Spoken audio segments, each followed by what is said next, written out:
আসসালামু আলাইকুম রহমতুল্লাহ। আউযুবিল্লাহি মিনাশ শাইতানির রাজিম। বিসমিল্লাহির রহমানির রহিম। রব্বি ইশরাহ লি সাদরি ওয়াইসির লি আমরি ওয়াহলুল উকদাতাম মিন লিসানি ইয়াফকাহু কওলি। রব্বি জিদনি ইলমা। বিসমিল্লাহির রহমানির রহিম। আপনাদের সবাইকে স্বাগত জানাচ্ছি আমাদের আজকের অনলাইন ক্লাসে। আমরা বিগত বেশ কয়েকটি লেকচারে আমরা এরিথমেটিক মিন, আমরা মিডিয়ান, আমরা মুড সম্পর্কে জেনেছি।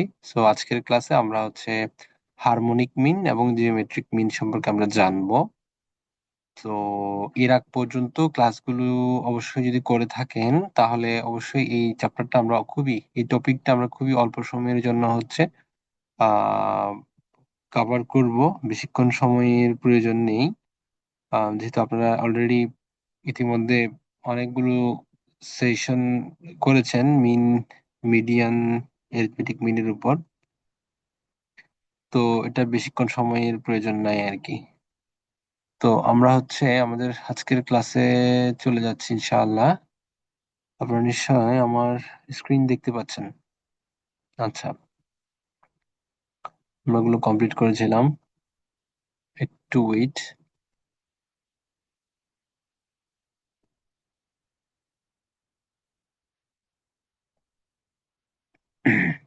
হ্যাঁ, আমরা আজকে যেখান থেকে শুরু করব সেটা হচ্ছে আমার জিওমেট্রিক মিন। তাহলে জিওমেট্রিক মিনটা কি জিনিস? এটা হচ্ছে আমার জ্যামিতিক মিন, জ্যামিতিক গড়। তো এটা কিভাবে হিসাব করা হয়? তো জিওমেট্রিক মিন এর অনেকগুলো সূত্র আছে। এখানে ফ্রিকোয়েন্সি ডিস্ট্রিবিউশন দেওয়া থাকলে, অর্থাৎ আনগ্রুপড এর জন্য কি রকম সূত্র এটা দেওয়া আছে এখানে। তো আমরা এগুলোতে বিস্তারিত যাব, তার আগে একটু আমরা অ্যাপ্লিকেশনটা একটু দেখে আসি। The geometric mean is use to find the average percent increase in sales, production, population, other economics and business series. অর্থাৎ জিওমেট্রিক মিন ব্যবহার করে আমরা আমাদের দৈনন্দিন জীবনে যে প্রোডাকশন বা পপুলেশন বা আমাদের ব্যবসায়িক ক্ষেত্রে আমরা এটা ইউজ করতে পারি। আমাদের যে আপনারা নিশ্চয়ই জানেন যে আমাদের যে মানে মানি রেট হয়, কি পরিমাণ টাকা ছাপাই বা কি পরিমাণ জনসংখ্যা আমাদের দেশে আছে, তো এগুলো হিসাব করতে গেলে কিন্তু আমাদের অবশ্যই জিওমেট্রিক মিনের প্রয়োজন রয়েছে। আর আমাদের যে ইনভেস্টমেন্ট করে শেয়ার মার্কেটে কত পার্সেন্ট ইনভেস্টমেন্ট করলে কত পার্সেন্ট আহ, মানে গেইন হতে পারে, লাভ হতে পারে, এটার জন্য আমাদের জিওমেট্রিক মিটার প্রয়োজন।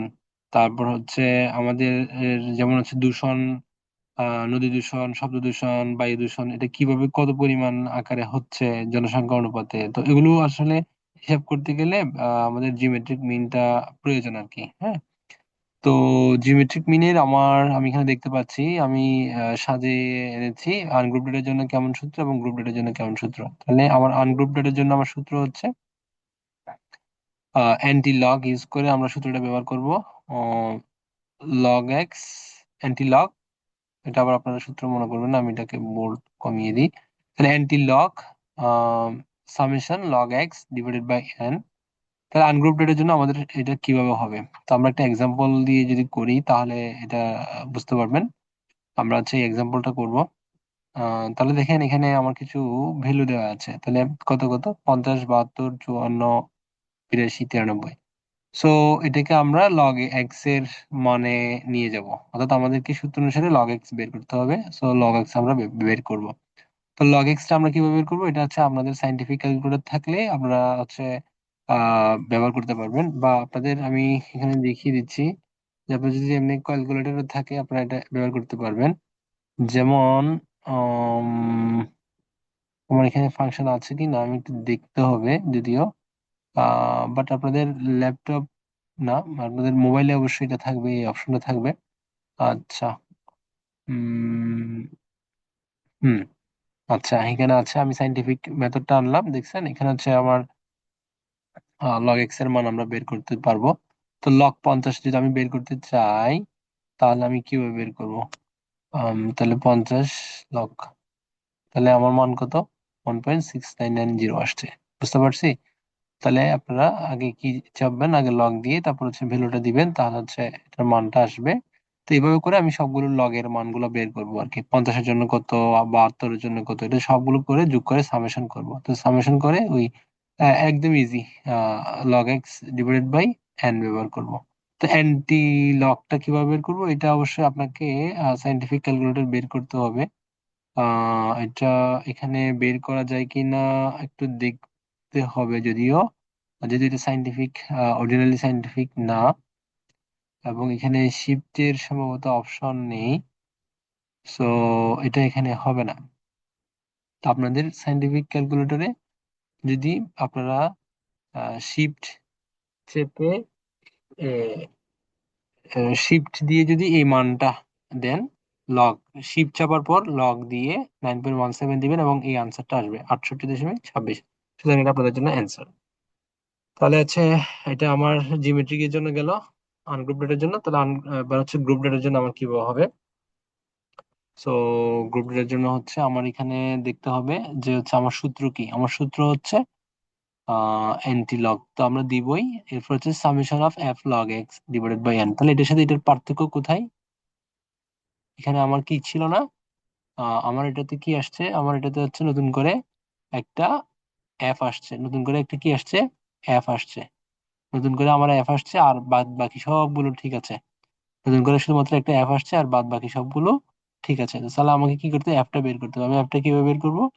আমার দেখেন 100 থেকে 104 এটা আসছে, আমার 24 এটাও আছে। তাহলে আমার কি নাই, মিড পয়েন্টটা নাই।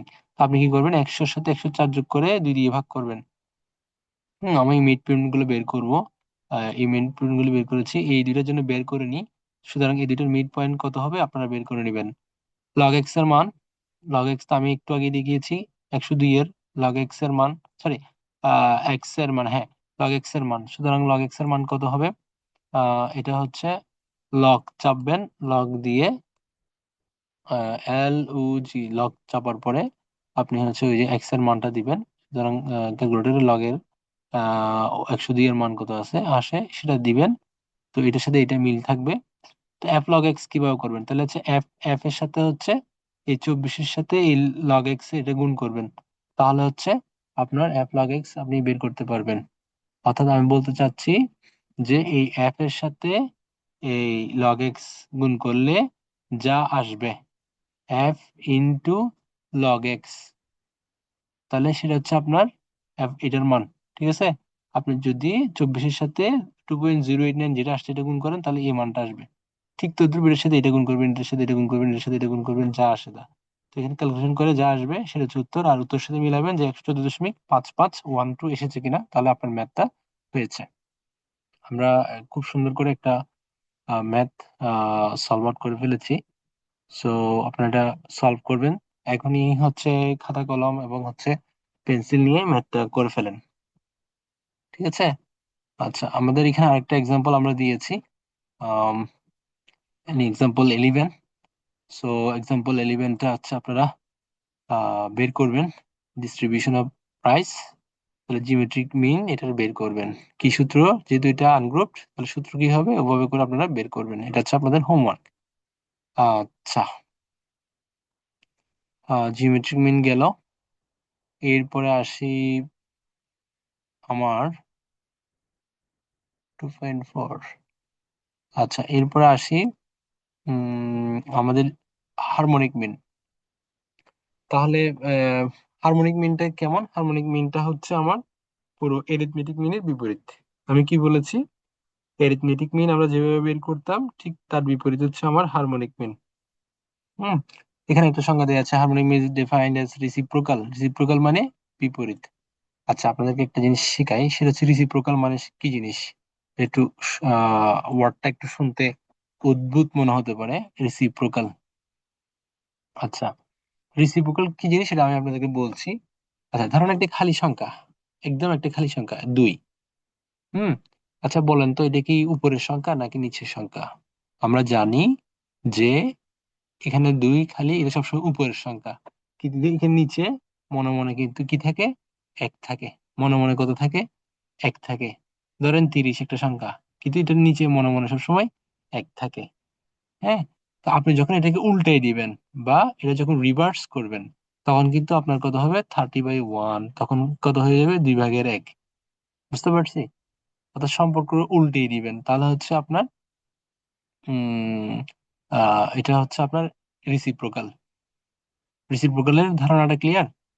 অর্থাৎ আপনার যে সংখ্যাটা আছে ওই সংখ্যাটা জাস্ট উল্টে দিলে সেটা হচ্ছে আপনার জন্য রিসিপ্রোকাল। সুতরাং আমরা নিশ্চয়ই আহ সূত্রগুলোতে দেখেছি যে আম, মানে n/2, ঠিক আছে, এরকম সূত্র দেখছি না? তাহলে উপরে আহ এইটা যদি রিসিপ্রোকাল হয় তাহলে উপরে 2 চলে যাবে, নিচে n চলে আসবে। বুঝতে পারছি? তো এটা হচ্ছে আপনার রিসিপ্রোকাল। তো রিসিপ্রোকালের ধারণাটা আমি জাস্ট আপনাদেরকে একটু দিয়ে রাখলাম। এখন হচ্ছে আমরা হারমোনিক মিনের যে আলোচনা, ওটাতে চলে আসছি। সো আমি এগুলো একটু ডিলিট করে দিচ্ছি। Clear all the links, drawings. Okay. Harmonic mean কেন ইউজ করা হয়, এটা আপনাদের মনে প্রশ্ন থাকতে পারে। তো আমরা অনেক সময় মানে প্রপোর্শনালি, মানে আনুপাতিক হারে অনেক কিছু বের করতে চাই, রিলেশনশিপ গুলো। তো এটা আসলে হারমোনিক মিনটা তখন ইউজ করা হয়। তো ধরেন আপনি 30 কিলোমিটার বেগে 60 কিলোমিটার গিয়েছেন। কত কিলোমিটার বেগে, বা আপনাদের আইএসসি বাসগুলো 30 কিলোমিটার যায় পার আওয়ারে, 60 কিলোমিটার। হুম। এবং আরেকটা বাস মানে ধরেন হচ্ছে উম লেটস সে ডাবল ডেকার বাসগুলো, ওগুলো যায় 60 কিলোমিটার, 60 কিলোমিটার বেগে, মানে ঘন্টায় 60 কিলোমিটার যায়। তো তখন এই যে কোন যাত্রাটা বেশি আপনাদের জন্য আরামদায়ক, বা হচ্ছে মিন ব্যবহার করে আমরা হচ্ছে কি বুঝতে পারি যে হচ্ছে তাদের অ্যাভারেজ স্পিডটা কত। এক্ষেত্রে আমার হারমোনিক মিনটা কাজে দেয়। তারপর হচ্ছে ধরেন আরো অনেক আসলে এটার অনেক ইম্পর্টেন্সটা আছে ইলেকট্রিক্যাল মেকানিক্যাল সিস্টেমে। হ্যাঁ, বড় বড় কিন্তু ইঞ্জিনিয়াররা কিন্তু এই হারমোনিক মিন ইউজ করেই হচ্ছে সিভিল ইঞ্জিনিয়ার তার বাড়ির নকশা প্রণয়ন করেন। আমরা জানি না যে হচ্ছে বাসায় যে কি বলে এটাকে, যখন ইয়া করা হয়, কি করা হয়, আহ মানে ফাউন্ডেশন করা হয় এইভাবে। তো তখন কিন্তু ইঞ্জিনিয়াররা কিন্তু আহ কোন এই তাদের যে হারমোনিক রিদম বা তরঙ্গ গড়, এটা কিন্তু তখন তারা ইউজ করে। বুঝতে পারছি? আচ্ছা। আমি যদি বেশি আলোচনা করে থাকি হয়তো পরে আপনারা ডিস্ট্রাক্ট হতে পারেন, এজন্য হচ্ছে আমি জাস্ট আপনাদেরকে কোর যে বিষয়টা ওটা বলছি। তাহলে হারমোনিক মিনের নিশ্চয়ই সূত্র আছে, আপনারা দেখতে পাচ্ছেন হারমোনিক মিনের সূত্র। এবং এখানে দেয়া আছে যে হারমোনিক মিনের একটা সূত্র দেয়া আছে। আর আনগ্রুপ ডেটার ক্ষেত্রে কেমন, সেটার তো সূত্র দেয়া আছে অলরেডি। সো এবার হচ্ছে আমরা ম্যাথে চলে আসি। হুম, তে চলে আসলাম। তো হারমোনিক মিনের সূত্র এখানে একটা ম্যাথ করা আছে। আহ এটা হচ্ছে এটা, যে for example the harmonic mean of 5, 10, uh 20 will be. এটার 5, 10, 20, 50, 100 আনগ্রুপ ডেটার ক্ষেত্রে এটার হারমোনিক মিনটা কেমন হবে খেয়াল করেছি? 1/5, 1/10, 1/20, মানে ওই যে উল্টে দিলাম। পাঁচ পাঁচ উপরের সংখ্যা, বাট এটাকে যখন আমি হারমোনিক মিন করবো তখন সেটা উল্টে যাবে। 1/5 হয়ে যাবে, 1/10 হয়ে যাবে, 1/20। সেটা ভাগ করে জাস্ট আমরা ক্যালকুলেশনটা করে দিব, তাহলে হচ্ছে আমার উত্তরটা হয়ে যাবে। গ্রুপ ডেটার ক্ষেত্রে কেমন? গ্রুপ ডেটার ক্ষেত্রে একদমই সিম্পল। আমরা অনেকগুলো ম্যাথ করে আসছি, সো এটা মানে কঠিন লাগার কিছু না। মিড পয়েন্ট বের করবো এখানে এই ম্যাথটার ক্ষেত্রে। আপনারা দেখতে পাচ্ছেন। হ্যাঁ, আমি হচ্ছে এবার হচ্ছে এটা নিই, তাহলে নিশ্চয়ই দেখতে পাবেন। জি। তাহলে আপনারা দেখতে পাচ্ছেন মিড পয়েন্ট বের করলাম। ফ্রিকোয়েন্সি তো আগে দেয়াই ছিল। তাহলে আমি কি বের করলাম? f/x। এটা কত হবে? f/x। আচ্ছা, এটা আপনারা হচ্ছে নাও বুঝতে পারেন। সো এটা হচ্ছে f/f, f/বাই এক্স। এটা এভাবে লেখা যায়, f/x এভাবে লেখা যায়, f/x এভাবে যেভাবে লেখেন ওভাবে হবে। অর্থাৎ এফ কে এক্স এর দ্বারা ভাগ করা। তাহলে এফ এর মান কত প্রথম করার জন্য? আমার কত? 5। ঠিক আছে। সরি, আমার অঙ্কনটা খুবই বাজে হয়েছে। আমি ডিলিট করে দিচ্ছি সবগুলো। তাহলে হচ্ছে আমার f/x, আর এফ এর মান কত প্রথম করার জন্য? 5। তারপর এক্স এর মান কত প্রথম করার জন্য? 5। তাহলে কত? 5 কে 5 দিয়ে ভাগ করলে 1.0, বা 1 লিখলেও হবে। এখানে যদি আপনি 1ও লিখেন that will be good, no issues. But এটা সাইন্টিফিক মেথডে করেছিলাম, ওই জন্য হচ্ছে এটা আসছে। ঠিক আছে। সো এইভাবে সবগুলো যোগ করবেন। যোগ করে এই সূত্র ফেলে n বাই এটাতে ভাগ করবেন, তাহলে হচ্ছে ম্যাথ হয়ে গেছে। So no need to be worried about that. You have already equipped the necessary knowledge for doing harmonic mean and geometric mean. So by this time, I have given some example in there, and I will appreciate that you will practice this math in your home at your convenient time, and let me know that if you have facing any kind of problems, so we will solve it. No worries. So in this entire 1 to 5th lesson, we have concluded our chapter, and this chapter that is for measure of central tendency.